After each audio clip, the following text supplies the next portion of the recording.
Joe, before we jump in, um, I know that last week, and I wanted to do a separate video on this because how I felt, right? But I wanted to wait. I wanted to wait on this and let it simmer. Last week when we were doing our final topic of the night, it was announced that Akira Toriyama had passed away. Akira Toriyama, creator of Dragon Ball, Doctor Slump, Sandland, among others. Um, and I was very bummed. I was speechless, and I didn't know what to say at the moment. Right, last week. And I know that it's been overdone, and rightfully so. Right. Dragon Ball specifically impacted a lot of our lives growing up. Uh, me watching Dragon Ball back in the '90s before it was big in the U.S. Right, and then I watched it again in dubbed, um, and then having watched it again with my daughter just this past year. So um, I I'm not gonna lie, I shed a couple tears. Like it hit me. It hit me. It was the Stan Lee, right? It was like for Yeah. a lot of people it was Stan Lee. I know how you felt about Stan when Stan passed away. Um, and it's rare for me to really feel like feelings or have or not feel feelings, right? Well, that sounds dumb, but have feelings or show feelings for celebrity writer, right? Uh, it's probably the only two that come to mind is Chester Bennington and Carrie Fisher. Mm-hmm. For me, Mm-hmm. like Yeah. those were the ones that hit me. It's like, oh dang, like this is like real sad, right? I know for a lot of people it's Robin Williams, right? Mm. To a certain extent, to me, I could add him in it. Harold Ramis, right, when he passed away too. Um, it's just that I wouldn't be like straight up, and I know that like Dragon Ball's been one of my lifelong passions, like ever since I was a teenager back in the '90s, and again I had the privilege of watching it uncut before it even was a thing in the U.S. and um, I have memories that I cherish from when I was growing up, and like really like loving something. Like to me, DBC was my post Ninja Turtles thing. Like so, I outgrew Ninja Turtles, and there was a an empty space in between, and DBC came along, and that resparked interest in me and into resparked interest in anime, resparked interest in manga, and I started playing the old like really bad Dragon Ball games that the DBC that were games that were out there for SNES and Genesis and whatnot. I emulated them and played them because they never came out here because no one knew what it was, right? So um, and that's all great, right? It's memories that I have from my childhood that will continue on, and really special moments that I have with my cousin. We used to watch it together, um, and that was our thing, right? And we were like really really big into it, and we couldn't wait for the next episode. It was like just the waiting and the hoping that they don't go back and, and they give us something new. Like that's um on top of that, I had the opportunity to watch the original show too, right? So not just Z like here when it became popular, Z was the thing, right? I watched both the way years before um, they were popular. I know that the manga was a thing. Manga in PR wasn't really a big. It is now. It is now here too, but back then you just couldn't get it. So yeah, it was very special. But and I'm thankful for, again, for those memories. But when it really became special for me, I'm gonna get emotional, Joe. It's I'm okay. gonna get emotional. So when it really got special for me with was sharing it with my daughter, right? Um,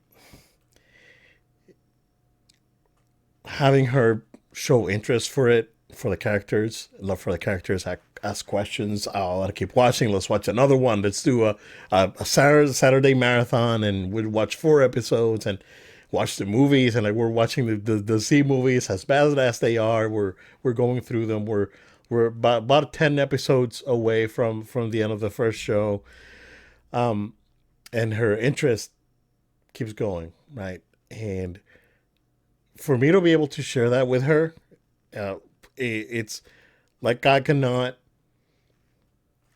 thank Toriyama enough for that gift that he gave me. And it's memories that I want to take with me forever, right? And I know that these are memories that she's gonna remember for a long, long time. If not the rest of her life. So I'm very thankful for that, and you know, keep DB. It keeps living on, right?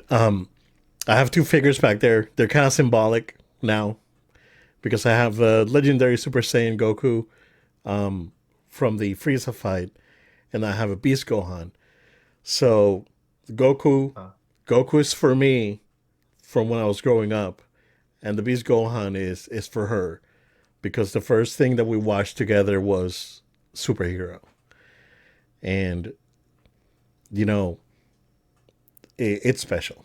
So I'm thankful and I'm emotional, right? And dang it, I know that a lot of people put out their videos already, and I wanted to do a video on it, but I just wanted to wait, ask you what you think about it, and kind of go into a little bit of a segue here before we go into, I guess, Bad Batch and our topics. But yeah, man, go ahead.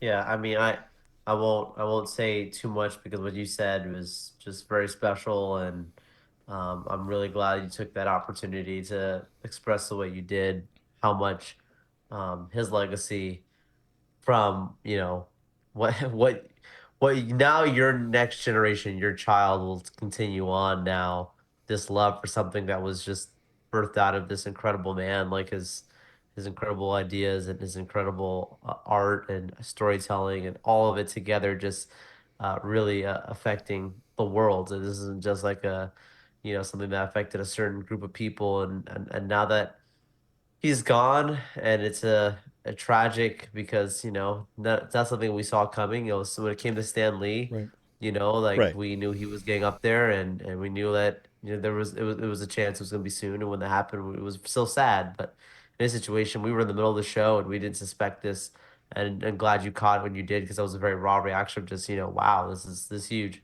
I've been seeing the people coming together. People having different special moments together as fans, celebrating his legacy, and it's just precious to see how many people were truly affected and truly love what this person did because I feel like a lot of times people either like people wait till when they pass to really get their flowers. Sometimes it's like a shame when they're alive they don't get it, but truly like this man got to live through and see the hype of his fandom, and it's not stopping there. Like it's continuing on, and so yeah, man, I'm just really taken back by it myself just by seeing it, and seeing how it affected you, and now how is it your family? Like it's very special. Yeah, yeah. Um, I guess based on what's out there, his son Sasuke is taking over. Excuse me, and you know, uh, Dragon Ball Super is still in. The manga is still in writing. There's still new chapters coming out. It was announced that Dragon Ball Daima is no longer just going to be a web series. It's going to be a full on like TV show now, and that's coming out later this year. They, I guess it's. I'm not sure if they do that here, right? But it is commonplace to do a valuation of how much properties are worth in Japan when you pass it to another, right? When you pass away, and dude, I guess the valuation for Dragon Ball, like including manga, anime, and merchandise and games, is at 23 billion right now. Whoa. So for the brand valuation, Whoa. so it's if you like we knew it was big, right? But I was like, ah, dang it, this is like bigger than Star Wars. This is huge. So That's huge, dude. um yeah. So that's pretty insane. So I know that we'll see the super continue. I don't know if he's going to continue much after what's already been planned. I know that the assistant writer is going to be taking over some of the writing, and yeah, time will tell. I'm nervous. I'm cautiously optimistic because I know that Toei Animation learned their lesson from GT. GT was bad. Like there's the only redeeming qualities of GT is Toriyama designed the characters, and that's it. The storytelling is just atrocious. Is just bad. Wow. Toei did their thing, right? Um, and and and Toriyama himself, he's on record saying that he never watched the anime, right? And that's why uh, a lot of people think that there's retcons and he keeps forgetting things, and it was because he never watched he didn't watch the anime. So when he wrote something, right, or did something in the manga, I was like, wait, this happened in the anime. Like, I was like, what the heck? I was like, well, this is not it. So Right. yeah, yeah, he was an interesting fella. I guess it's out there that he didn't even own a cell phone. Like he didn't. He only communication that he had with people outside was like through email on his computer at home. And uh, you know, it's crazy, right? It's like we like Sandland. Like they just signed a contract with Disney Plus to for the Sandland anime, and like the more like Diamond's coming out, right? The Super's still going on. There's new games coming out. It's I'm glad that he was able to see the peak, right? I'm also glad that his family was able to mourn in private before making it known that he passed, because he passed on the first and it was announced on last Thursday on the 7th. So they did it because they didn't want the fans to like go crazy, right? There's like Yeah. they said that they are going to do like a special event for the fans after the family's done mourning, and I'm sure that that's gonna be an event in on itself. So yeah, I'm just thankful, right? And it's crazy. I never met the guy, but I feel and and I'm thankful for what he gave us. So rest in peace, Sensei.